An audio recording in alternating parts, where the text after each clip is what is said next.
அசோகபாளையத்தில் உயிருக்கு ஆபத்தான நிலையில் தொங்கிக் கொண்டிருக்கும் மின் ஒயரை சீரமைக்க மக்கள் கோரிக்கை வைத்தனர்.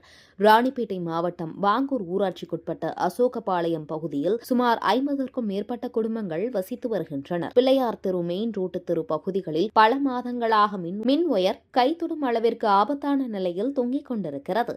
இதனால் மருத்துவ அவசர காலங்களில் 108 ஆம்புலன்ஸ் கூட வர முடியாத நிலை உள்ளது.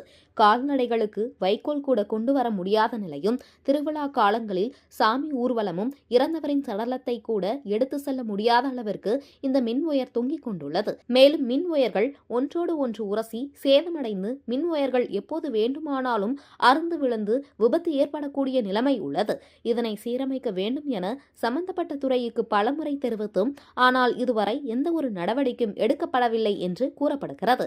மேலும் தற்போது குறைந்த மின்னழுத்தம் சப்ளை செய்வதால் மின் விளக்குகள் கூட குறைவான வெளிச்சத்தை தருகிறது என்றும், கடந்த ஒரு வாரத்திற்கும் முன்பாக மின்மாற்றி பழுது அடைந்துள்ளது என்றும், இந்த மின்மாற்றத்தை சீரமைத்து சரி செய்ய வேண்டும் என்று பொதுமக்கள் கோரிக்கை வைத்தனர்.